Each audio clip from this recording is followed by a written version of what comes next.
Sigmar Polk prend la peinture à bras-le-corps et alors que dans les années 60, il va subir, comme beaucoup d'artistes allemands, l'influence du pop art, très vite cette influence va lui permettre de penser la peinture dans sa totalité, à la fois comme image, comme peinture en tant que matière elle-même, et également la question du support. Et en fait, il va déplacer, je dirais, une analyse de la peinture qu'avaient faite les artistes américains du pop à quelque chose de beaucoup plus européen, beaucoup plus profond, et il va repenser totalement, d'une certaine manière, la définition de la peinture. Et c'est ce qui en fait un immense artiste de la fin du XXe siècle.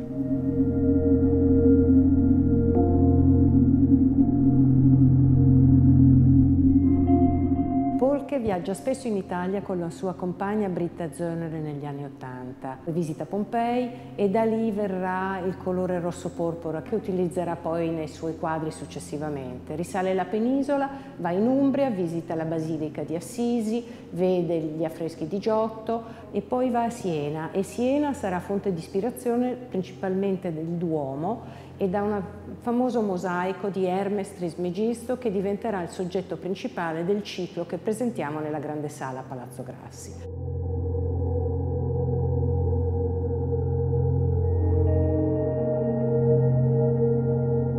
Polk torna a Venezia varie volte, invitato dapprima nel 1980 da Carluccio, presenta Kartoffelhaus e quindi l'opera viene ripresentata anche a Palazzo Grassi, seguendo il tema appunto della sua relazione con l'Italia, ma anche nell'86 quando ha vinto il Leone d'Oro con il padiglione tedesco che lui aveva chiamato Athanor la fornace. I due temi principali erano l'alchimia e la politica che abbiamo seguito in questa grande antologica, permettendoci la libertà di saltare cronologicamente a ritroso da uno all'altro.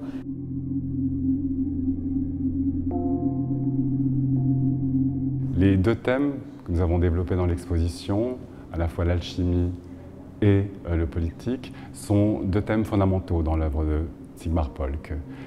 L'alchimie, c'est tout le travail de recherche autour de la peinture, à la fois en tant que matière picturale, en tant qu'image, en tant que support.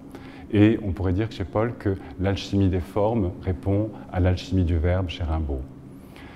Le politique, c'est d'une certaine manière l'ancrage, je dirais, dans son temps et dans le réel de Sigmar Polk. Et c'est son regard sur la société qui nous entoure, qui est présente dès les années 60 avec l'esprit du pop et qui parcourt ensuite tout son travail jusqu'à la fin.